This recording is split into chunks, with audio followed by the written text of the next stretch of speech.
Rheumatoid arthritis में क्या खाएं और क्या ना खाएं, इसके बारे में थोड़ी सी बात करते हैं। रूमेटॉइड आर्थराइटिस जैसा कि हम सब लोग जानते हैं कि ऑटो इम्यून बीमारी है। मतलब शरीर के अंदर खुद के सेल्स ही खुद के सेल्स को मारने लगते हैं। मतलब शरीर के इम्यून सेल्स जो जॉइंट्स की स्ट्रक्चर है उसको मारने लगते हैं। तो इसमें क्या है, खाने का भी बड़ा इंपॉर्टेंट रोल है। खाने का ऐसा रोल है कि ऐसे खाने जो शरीर में इन्फ्लेमेशन को बढ़ाते हैं वो खाने नहीं खाने हैं, और ऐसे खाने जो इन्फ्लेमेशन को कम करते हैं वो खाने हैं। तो सबसे पहले आपको ये समझना है कि ऐसे कौन से खाने हैं जो इन्फ्लेमेशन को कम करते हैं। तो ऐसे खाने जिनमें एंटी इन्फ्लेमेटरी और एंटी ऑक्सीडेटिव प्रॉपर्टी होती है। तो ज़्यादातर anti inflammatory and anti oxidative property फलों में होती है। तो फल किसी तरीके का भी हो सकता है, आपके लोकल एरिया में हो, सस्ता हो, उसको आपको खाना है। ज़्यादा से ज़्यादा फल का पोर्शन होना चाहिए, क्योंकि उसमें vitamin A, vitamin C, vitamin E होता है जो कि एंटी इन्फ्लेमेटरी जैसा असर आता है, और भी दूसरे मिनरल्स होते हैं जो कि एंटी इन्फ्लेमेटरी या एंटी ऑक्सीडेटिव जैसा इफेक्ट होता है। तो जितने भी तरह के फ्रूट्स हैं आप वो सारे ले सकते हो। इसके अलावा सब्जियों में भी यही क्वालिटी होती है, उसमें भी anti inflammatory, anti oxidative effect होता है। सब्जियों में फाइबर भी होता है, पानी भी होता है, तो शरीर में इन्फ्लेमेशन को कम करने में मददगार होती है। तो सब्जियाँ खाना है और अलग अलग तरह के फल खाने हैं, और साथ में सलाद खाना है। सलाद के अंदर भी यही क्वालिटी होती है कि मिनरल्स होते हैं और खूब सारा पानी होता है। इसके अलावा ओमेगा 3 फैटी एसिड जो कि इन्फ्लेमेशन को सबसाइड करता है। तो ये खाने होते हैं, ये ज़्यादा खाना है रूमेटॉइड आर्थराइटिस के पेशेंट को। और ऐसे खाने जो इन्फ्लेमेशन को बढ़ाते हैं उन खानों में क्या है, एक तो मीट, नॉन वेज किसी भी तरह का हो, चिकन हो, मटन हो, एग हो, वो सारा इन्फ्लेमेशन बढ़ाता है। तो नॉन वेज तो बिल्कुल भी नहीं खाना है। एक फ़िश का एक्सेप्शन है, फ़िश में ओमेगा 3 फैटी एसिड होता है, लेकिन उसको खाते समय इस बात का ज़रूर ध्यान रखें कि उसमें ज़्यादा मसाला और ऑयल ना डालें, क्योंकि रिफाइंड ऑयल इन्फ्लेमेशन को बढ़ाता है।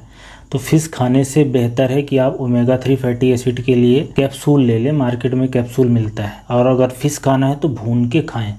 तो नॉन वेज बिल्कुल नहीं खाना है, क्योंकि वो शरीर में इन्फ्लेमेशन बढ़ाता है। और इसके अलावा दूध और दूध से बनी हुई चीज़ें, जितने भी तरह के दूध से बनी चीज़ें हैं, सब इन्फ्लेमेशन बढ़ाती हैं, क्योंकि वो भी एनिमल प्रोटीन होता है। इसके अलावा रिफाइंड शुगर है, जैसे मैदा वगैरह है, ये भी सब इन्फ्लेमेशन बढ़ाता है। रिफाइंड ऑयल है, तली भुनी चीज़ें हैं, शक्कर है, केक, पेस्ट्री, चॉकलेट, ये सारा इन्फ्लेमेशन बढ़ाता है। बाज़ार की तली भुनी चीज़ें, चिप्स, कुरकुरे, अलग अलग तरह की नमकीन है, ये सब शरीर में इन्फ्लेमेशन को बढ़ाता है। इसको नहीं खाना है या कम से कम खाना है। तो रूमेटॉइड आर्थराइटिस के पेशेंट को इसी बात का ध्यान रखना है कि बहुत सिंपल सादा घर का खाना है, जिसमें ज़्यादा प्रपोर्शन सब्जियों का हो, सलाद का हो और फल का हो। जो अन्न है, मतलब जो अनाज है, वो भी एक तरीके से, स्पेशली जो गेहूँ का आटा है उसकी मनाही है। चावल थोड़ा बहुत खा सकते हैं, और जो दालें हैं, बीन्स है या नट्स, सीड्स, ये भी शुरुआत की स्टेज में मनाही रहती है कि कुछ दिन ना खाएं।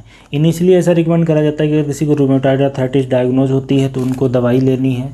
इम्यूनो सप्रेसेंट दवाइयाँ चलती हैं या एंटी इन्फ्लेमेटरी दवाइयाँ चलती हैं, स्पेशली स्टेरॉइड और उसके जैसी डिजीज मॉडिफाइंग ड्रग रहती है जो कि रूमेटॉइड आर्थराइटिस पेशेंट में चलती है और काफ़ी लंबी चलती है, साल, 2 साल, 3 साल इस तरीके से चलती है। तो इनिशियल के कुछ दिन फास्टिंग रखने के लिए बोला जाता है कि आप फास्ट रखो, कम से कम चीज़ें खाओ, अगर खाना भी है तो फल खाओ। तो ऐसा 1 हफ्ते 10 दिन करो। उसके बाद फिर वीगन डाइट पे शिफ्ट हो जाओ, pure vegetarian diet. Vegan diet में मतलब दूध से बनी चीज़ें भी नहीं खाना है। तो कुछ दिन फास्टिंग का रखोगे, उससे शरीर के जो टॉक्सिन है, इन्फ्लेमेशन है, वो सबसाइड होगा। दवाइयाँ तो चल ही रही हैं। उसके बाद आप वीगन डाइट पे आ जाओ, तो बीमारी धीरे धीरे करके कम होती है। रूमेटॉइड आर्थराइटिस में उसके साथ जीना ही सीखना पड़ता है, क्योंकि 100% इसका इलाज है नहीं। बीमारी आती है, जाती है, कभी कभी बिल्कुल नहीं जाती, धीरे धीरे इन्फ्लेमेशन बढ़ा रहता है। कई बार किसी लोगों की चली गई तो फिर नहीं आई, एक बहुत दिनों बाद आई। होता क्या है कि एक ऐसी एज में होती है, 40-45 साल, या कुछ लोगों को 30 साल में भी हो सकती है। तो जीवन एक बार उनका कट जाता है। मतलब बस ये है कि इस बीमारी को शुरुआत की अवस्था में समझना है, और ये जो खाने का पैटर्न है इसको समझना है। एक ही चीज़ का ध्यान रखना है कि वेजिटेरियन वीगन डाइट होना चाहिए, और ज़्यादा प्रोसेस्ड नहीं होना चाहिए। ऐसी चीज़ें जो प्रोसेस्ड हैं, जिसको आप फ्रिज में रखते हो, डिब्बा बंद है, प्लास्टिक में बंद है, ज़्यादा उसमें ऑयल डला है, प्रिजर्वेटिव डला है, तो वो सब बेकार है। वो सारा इन्फ्लेमेशन को शरीर के अंदर बढ़ाएगा ही बढ़ाएगा। शुरुआत में वीगन डाइट ट्राई करो, फिर बाद में उसमें जो भी न्यूट्रिएंट चाहिए, जैसे कि प्रोटीन वगैरह कम रहता है तो उसके प्रोटीन के सोर्सेस दाल वगैरह से आप ले सकते हो। इसके अलावा मिनरल्स और विटामिन ये सब कैप्सूल के फॉर्म में या टैबलेट के फॉर्म में आते हैं, तो वहाँ से ले सकते हो। वैसे फ्रूट्स और वेजिटेबल्स जो लेता है उसमें मिनरल्स विटामिन की कमी नहीं होती, एक प्रोटीन की ही कमी होगी और एक विटामिन B12 की, 2 की ज़्यादा चांसेस है। इसके अलावा कैल्शियम वगैरह की हो सकती है। बहरहाल वो बाद का मुद्दा है।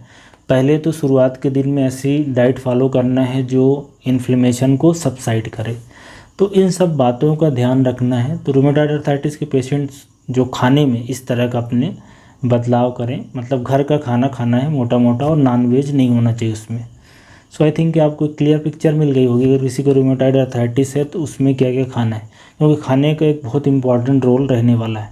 और ये भी समझना है कि मोटापा अगर किसी को है तो मोटापा भी कम करना है, क्योंकि रूमेटॉइड अर्थराइटिस में मोटापे में ज़्यादा समस्या होती है। फैट सेल्स शरीर में इन्फ्लेमेशन को बढ़ाते हैं, तो मोटापा कम करना है तो आपको ऐसे भी लो कैलोरी वाला ही इस तरह का एंटीऑक्सीडेटिव एंटी इन्फ्लेमेटरी वाले खाने पे शिफ्ट ही होना पड़ेगा। और इसके अलावा अगर बहुत ज़्यादा तला भुना भी खाते हैं तो इसमें रूमेटॉइड अर्थराइटिस में से ज़रूरी नहीं कि सिर्फ जॉइंट में दिक्कत हो, हार्ट के अंदर भी बदलाव आते हैं, ब्लड वेसल्स में भी आते हैं, लंग्स के अंदर भी आता है, स्किन आई हर जगह अफेक्ट हो सकता है।